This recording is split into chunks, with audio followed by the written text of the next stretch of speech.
I'm super grateful and honored today to have Scott Drummond join us. The background story alone to why we're here today could be an interesting thing enough to talk about. How we ended up here, even that has affected me. But what we're going to actually talk about, I think, has the potential to really help a lot of people. And I'm so honored that you've agreed to be here today. There's moments in some people's lives where they have these big resets. Their priorities shift or something big happens and it just changes everything. It seems like you've maybe had more than one of those moments in your life. And I've been honored enough to hear a little tiny bit of some of those, but it sounds like most people haven't heard some of these stories. So the one question I wanted to ask you is, why now? Why did you feel like this was a good time to share some of these really kind of personal moments for you? Well, the thing that kind of brought to mind was what's happening right now with the COVID-19. There's so many people out there that are afraid of what might happen to them. And for me, it's not a fear for me because of what I've gone through before with, passing away for about 20 minutes and seeing things that most people don't get to see. But what I started thinking about after talking to you on the trail that day was how people shouldn't be fearful of death. What it did for me when I was 28 years old was to kind of wake me up and find out where my values are and where I'm sitting with my family and where I am placed with my Father in heaven. At the time I was working for the government, I was working out of town and didn't spend a lot of time at home. And what it did for me was it brought me closer to my family. Here I am, almost 67 years old, and I've talked very little about this because it's meant a lot to me, and it's, other than telling maybe a couple of family members and of course my wife, no one knows about what happened. In my mind, it is very vivid every day.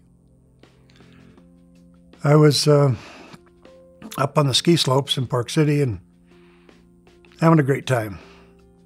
We were skiing all day, and I was in the lift line, and all of a sudden, a lady came down, and she had her poles going every which way, and ran into us in the ski line. And well, needless to say, I skied the rest of the day. When we got through, I took my glove off, and down at the car, my thumb was hanging straight down, and it knocked my thumb completely out of the socket, and I knew I had to have something done. It started to hurt once I got into that warm vehicle. You skied the whole day with your thumb hanging around? Yes. Yep. I knew I had to get something done. So we scheduled surgery and got prepped. And what I remember most vividly was sitting in the operating room, and the doctor put a sheet between me and my right hand, and my right thumb was tore down, and there was a nurse in there, and the nurse in there made mention to the doctor that she'd never done a tourniquet before and didn't know quite how to change the valves, and the doctor said that he'd talk her through it.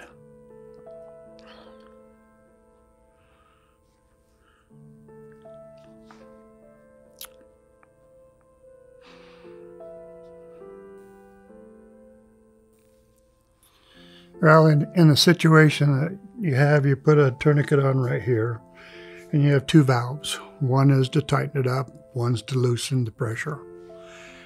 And what happened was both of them were tightened to begin with, and the nurse undid the one valve, and the pressure started coming back on again, and she opened the second valve and forgot to close the first valve. And all of a sudden I had the sensation of something going up my arm, it crossed into my heart, and next thing I knew, I was above my body watching the operation. What was unique about it was I wasn't by myself. I had someone right beside me watching.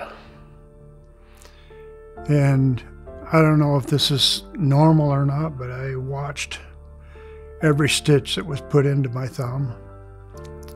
I watched the nurse go running out of the room saying that I killed him, and which was, I'm sure, put a lot of fear in her mind that what she did didn't work.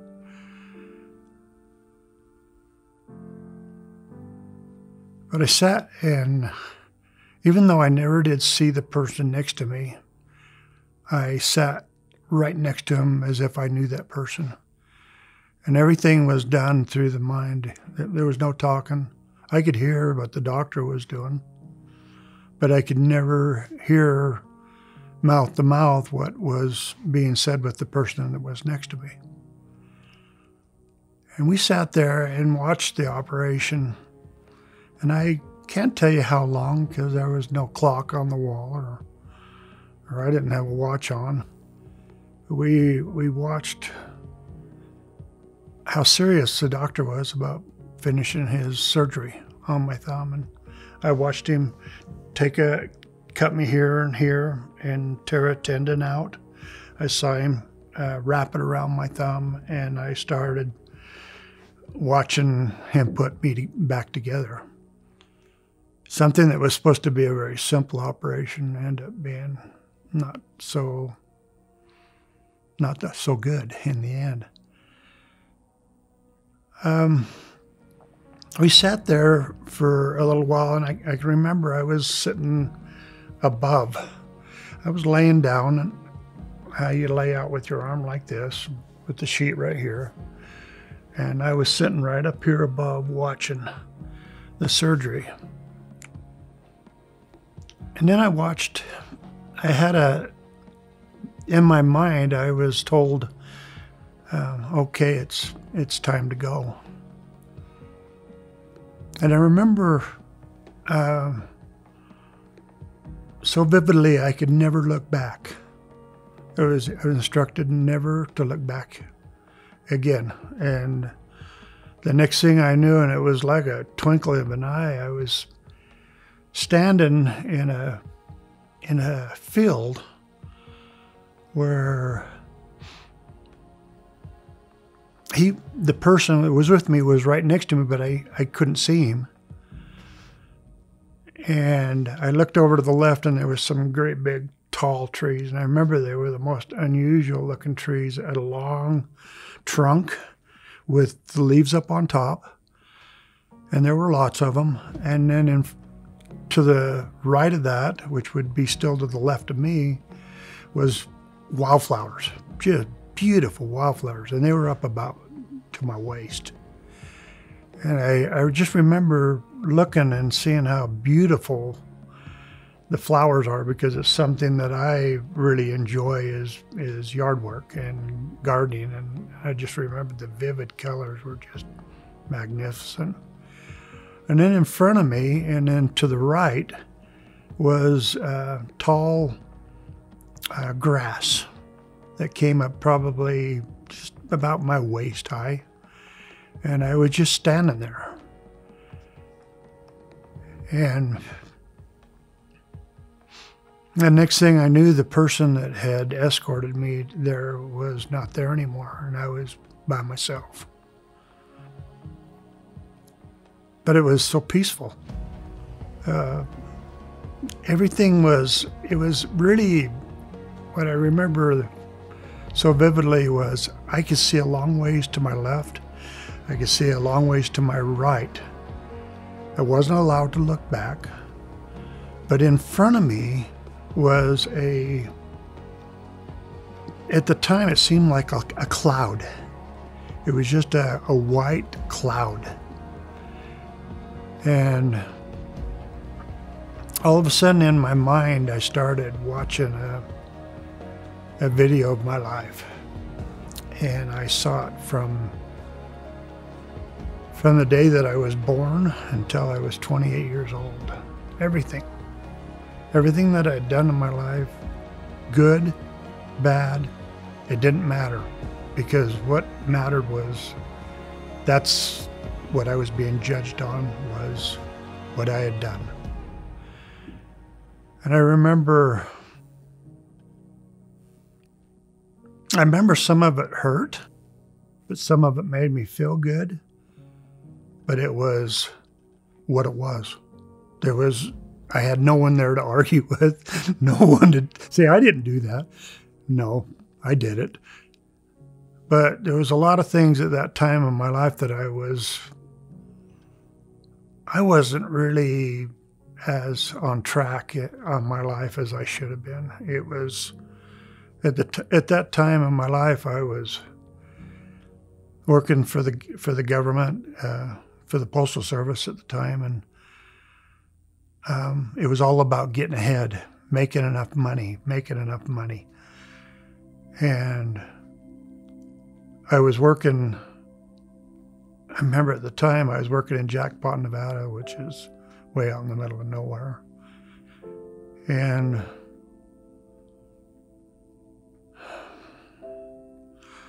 knowing that everything that I was doing was for myself and not for my family.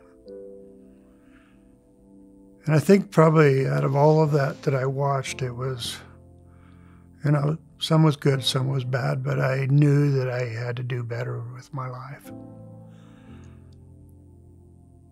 I remember all of a sudden just being so peaceful.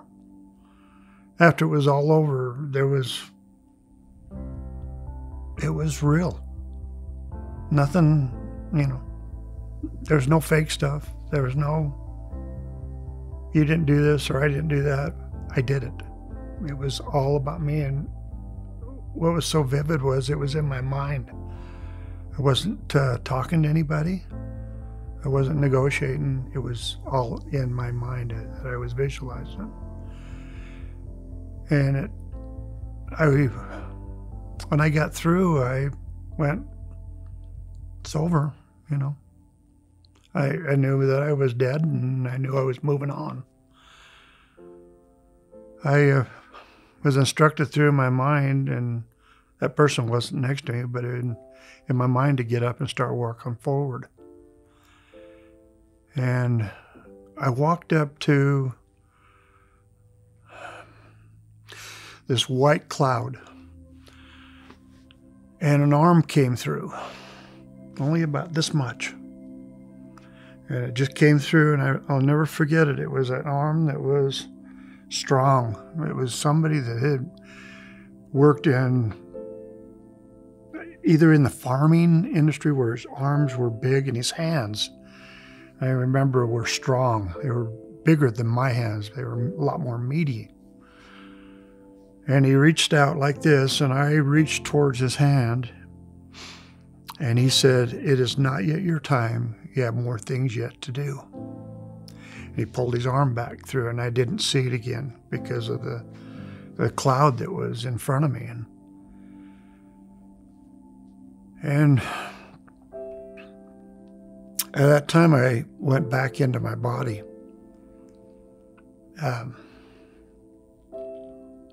The doctor said that there was a war going on inside of my body.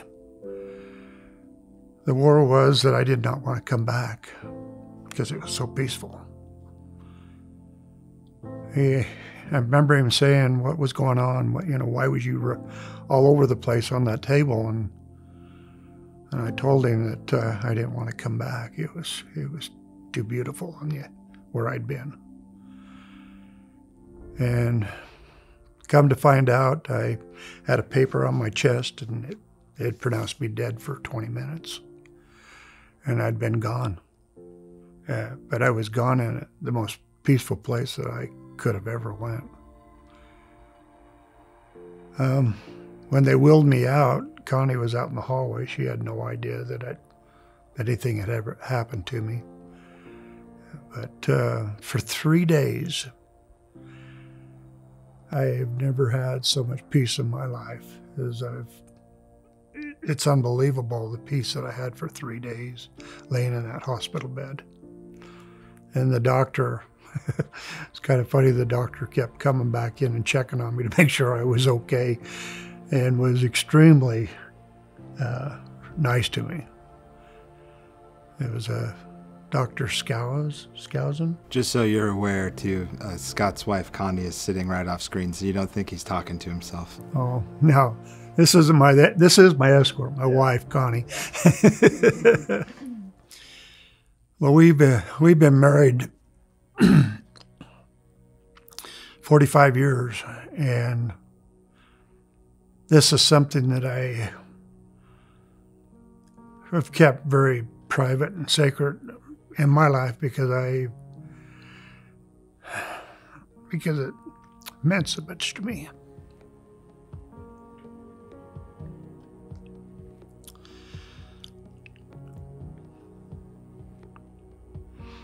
Well, it changed my life.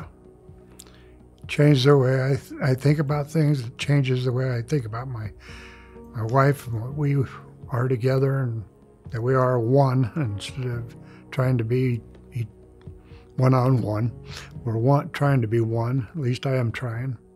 I'm not perfect. I've got a lot to learn in life. My life has taken me in a whole different direction since I was 28 years old. It's kind of brought me closer to my Father in heaven. I know there's a God. I know without a shadow of a doubt.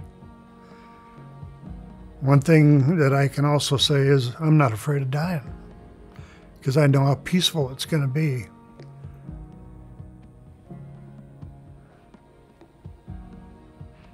My thumb works today.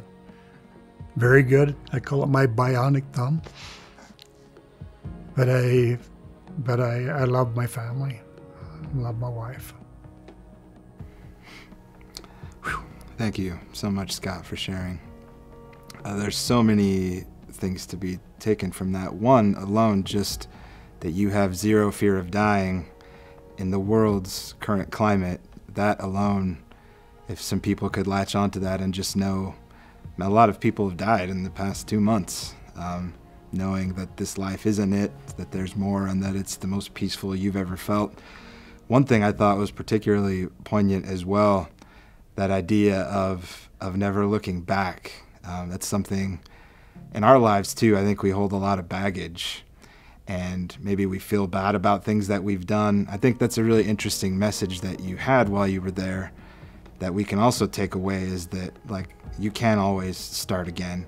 Not everyone is going to have an experience like that, but you can take Scott's word for it on what it's like, and that this life isn't it, and that there are times where you just have to reprioritize, reset, and don't look back. Don't look back at what you've done, aside from using that as inspiration to change your life and to do something better. So thank you. Thank you so much. You're welcome. Appreciate it.